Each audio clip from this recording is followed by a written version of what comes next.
À l'intérieur d'une cellule Excel, vous pouvez rentrer du texte, des chiffres sous différents formats, mais aussi des dates et des heures. Mais surtout, un élément qui est très important pour modéliser à l'intérieur d'Excel est d'être capable d'utiliser des formules. Et donc, à l'intérieur d'Excel, pour le distinguer du texte, des chiffres, des dates, des heures, vous devez toujours commencer une formule avec le symbole égal. Par la suite, vous pouvez créer vos propres formules, une combinaison d'adresses de cellules qui peut avoir des chiffres et qui peut avoir d'autres éléments. À titre de rappel, l'ordre des opérations mathématiques à réaliser est celle-ci. Vous commencez avec toutes les opérations mathématiques à l'intérieur de parenthèses. Ensuite, vous allez réaliser les opérations mathématiques qui utilisent un exposant ou une racine.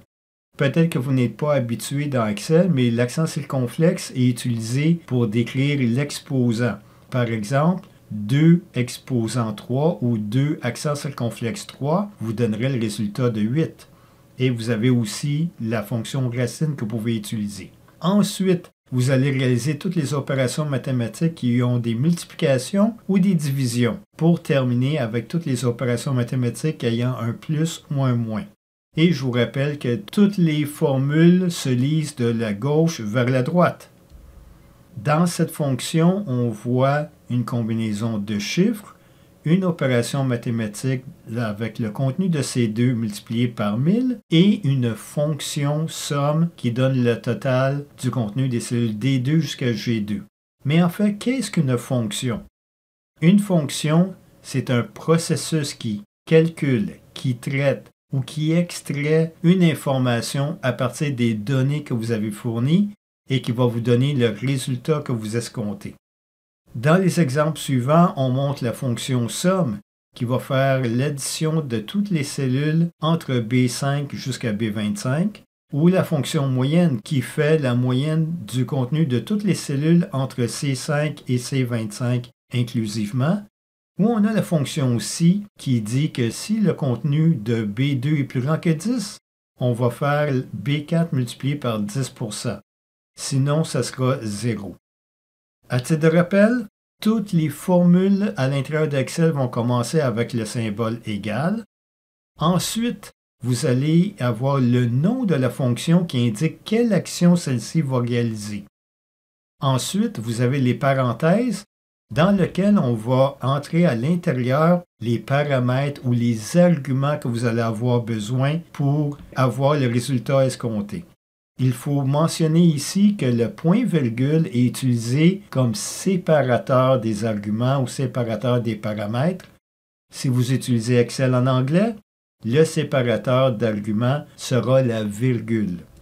Aussi, un autre élément qu'il faut regarder est le caractère 2 points. Vous voyez la somme de B5 jusqu'à B25. Eh bien, le 2 points sert à séparer la première cellule de l'étendue de cellules ou du bloc de cellules ou de la plage de cellules de la dernière cellule de votre étendue. Ici, on demande de faire la somme de tout le contenu à l'intérieur des cellules B5 jusqu'à B25 inclusivement. Il est aussi important de se rappeler que l'ordre des arguments que vous placez dans Excel est très important. Les fonctions s'attendent à ce que certaines informations apparaissent au bon endroit. Par exemple, pour la fonction moyenne, on s'attend à une étendue de cellules. La fonction si a besoin de 3 arguments. Quelle est la condition? Quelle action réaliser lorsque c'est vrai? Et quelle action réaliser quand c'est faux dans cet ordre? Pour la fonction recherche V, à titre d'exemple aussi, on veut savoir l'adresse d'une cellule qu'on veut comparer à un tableau de comparaison et de ce tableau de comparaison, dans quelle colonne il y a la donnée qu'on veut afficher. Et aussi, une autre chose que vous devez savoir et qui rend les fonctions encore plus imposantes, est que vous pouvez combiner les fonctions ensemble pour les rendre encore plus puissantes et mieux répondre à vos besoins.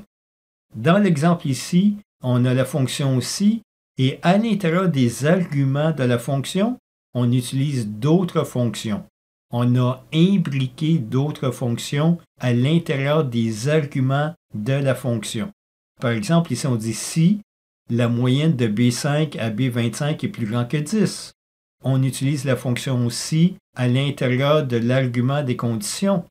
Si c'est vrai, la fonction va faire la somme des cellules C5 jusqu'à C25 inclusivement, sinon le résultat sera de 0. Vous pouvez voir déjà comment on peut combiner des fonctions pour avoir un meilleur résultat. Mais où allons-nous trouver ces fonctions? Eh bien, il y a quelques façons de le faire. Vous avez juste devant la barre formule en haut de l'écran le bouton F de X pour activer l'assistant des fonctions. Vous pouvez aussi aller sous l'onglet Formule et appuyer sur le bouton Insérer une fonction pour activer l'assistant des fonctions. Sinon, vous pouvez aller voir dans les autres catégories de fonctions et essayer de retrouver la fonction que vous désirez. Je vous rappelle qu'au moment où on enregistre cette vidéo, il y a plus de 400 fonctions disponibles. Une fois que vous aurez appuyé sur le bouton Assistant fonction, la fenêtre va apparaître et va vous demander certaines informations. La première est de donner une description de la fonction que vous recherchez. Aussi, assurez-vous pour la liste des catégories de choisir toutes afin de vous assurer de couvrir toutes les fonctions possibles. Sinon, vous pouvez aussi limiter à une catégorie très spécifique que vous connaissez déjà. Ensuite, vous allez revoir en dessous la liste des fonctions et même avoir une description de cette fonction-ci. Ensuite, une fois que vous aurez choisi la fonction, vous aurez les paramètres ou les arguments à rentrer et les arguments que vous voyez ici qui sont en gras sont obligatoires alors que les deux autres en dessous sont optionnels.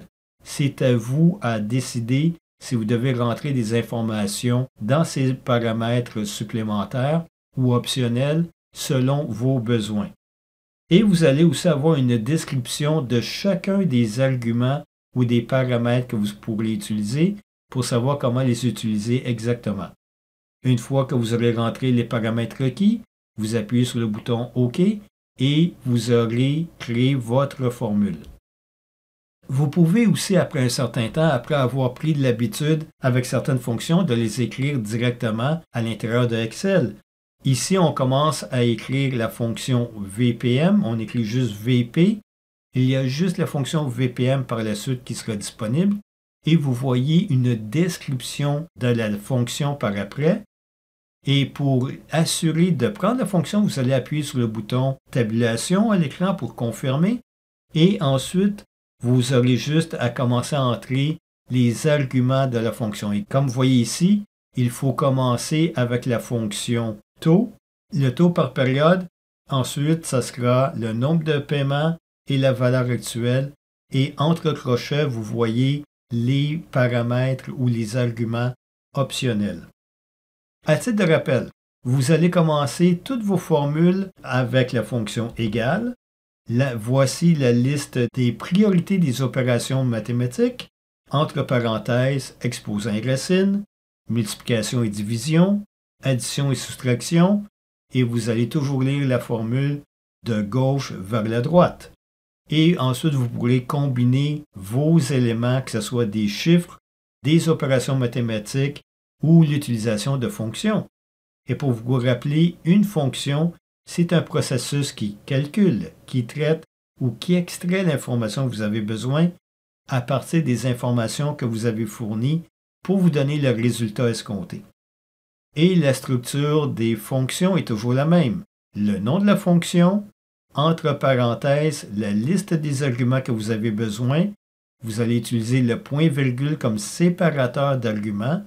Et s'il s'agit d'une étendue de cellules, vous allez utiliser le 2 points pour mettre entre la première cellule du bloc et la dernière cellule de l'étendue recherchée.